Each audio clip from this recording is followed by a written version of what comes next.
Ang Presidente Leni Robredo. Oh, eto mga kabatang helmet. Sabi nga nila, oportunista daw si Mayor Leni Robredo. Malamang. Ha? Malamang. Malamang. Kasi ang daming opportunities na Oo. kapaligid. Oo. Eto, panoorin nyo, yung sa bypass road. Ako lang unang maray na improvement iniyo na makakatabang na maray sa traffic, makakatabang na maray sa mobility.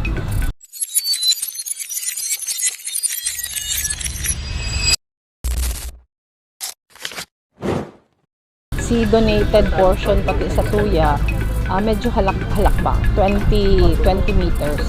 So, yung ang DPWH, ang sabi ninda na kung 20 meters ang preparation kaniyo dahil bypass road siya, magiging national road. Pag naging national road ini, at least assured kita na si construction sa maintenance via DPWH. Most of the road nagigibukon donated property sa tuya. Pig-aayos talangon yan, garo may luwa pa na landowner. Pero halik na kita dumaan, willing man sinda na mag-give up nga ng portion para matapos talang. Iniyo, ning si Congressman Nelson may nilaan ding kwarta, kita nakahagad man kita ki Senator Cheese.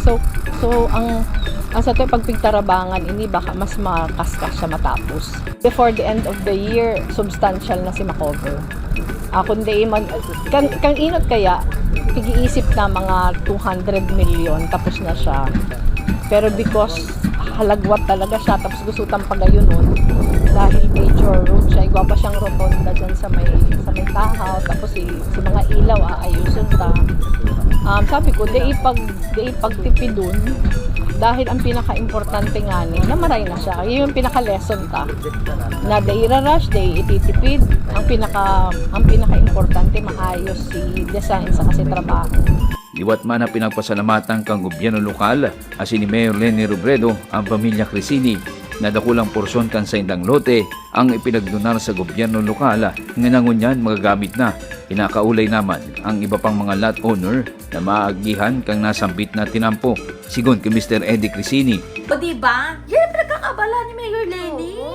Kasi mga opportunities yan. Yes, ano nga ba ang opportunities? For improvement, for Yes. growth, o diba? Oo. For development. Grabe mga batang helmet, o sino makikinabang ngayon? Diba ang taong bayan sa ginagawa ni Mayor Leni?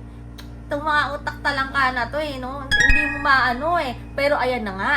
Meron pang nag-donate, Bidyo Gapar, na private citizen, nung Very kanyang good, lote. very good. Lote nila, dinonate, diba? Bait naman. Oh. Wah, Mayor Leni Robredo ba naman ang leader nyo, di ba? Oo, may nagdo-donate? May nagtitiwala. Syempre, Bakit? Leni Robredo Bakit yun pinagkakatiwalaan? Kasi katiwa-tiwala, ay di kasi corrupt. Aray ko O sige, naman. doon sa Ano mga, naman to? doon sa mga sinasabi nila na, eto tinatrabaho ni ganito, ni ganyan, tas si Mayor Leni ang makikinabang, o sige, yung mga taong yan, yung mga yan na sinasabi nyo, pag sila ba ang namuno doon, may magdo-donate ba? Alamang wala. Ba't kilala ba sila? Siguro meron Kilala naman. ba yung character nila? Siguro meron naman magdo-donate, pero ang tanong kasi doon, May kapalit. oo. Or kung wala man kapalit, ang tanong pa rin doon, Katiwa-tiwala ba? yun, katiwa-tiwala ba talaga? At yung kasing character Oo. It's about the character, the personality, Oo. the attitude nung Oh, tao. wow. Bakit?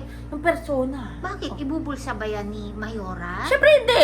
Ilalagay ba niya sa, kay attorney na, ipangalan mo yan sa akin. Dahil lupa, di ba? Oo, lupa Siyempre Ipangalan hindi. mo yan sa akin, sa pamilya ko, sa ganito, sa ganon. Di ba nga, ang ini-implement Itago mo sa vault. Di ba nga ini-implement ni Mayor Leni Robredo, zero corruption sa Naga. Oo. Isa yan sa mga ordinansa. Kaya, Ha? walang Hindi po kakorap-korap dyan. Oo. Kaya, iyan ay isa sa mga malaking aspeto.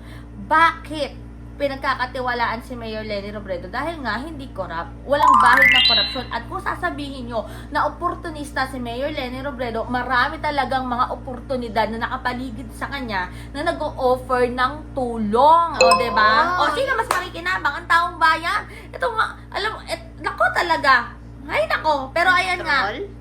Itong mga troll, mga troll yan. Mga trollalis. Pero ayan nga mga kabata helmet, Comment nyo na ako ano masasabi nyo dyan. Basta, stay happy, stay healthy, and stay safe tayo as always. See you sa next vlog natin. Ako po si BH. Ako naman po si videographer. O, basta, see you later na sa, basta, kay Lenny tayo! Ang presidente, Lenny Robredo. Wala talaga makakapalit. Lenny Robredo lang talaga. Lenny lang talagang pinagkakatiwalaan. Oo. Di gaya mo. Ikaw, Kaya mo balat lang kayo ka. Kaya mo lang kumendeng. magtanim.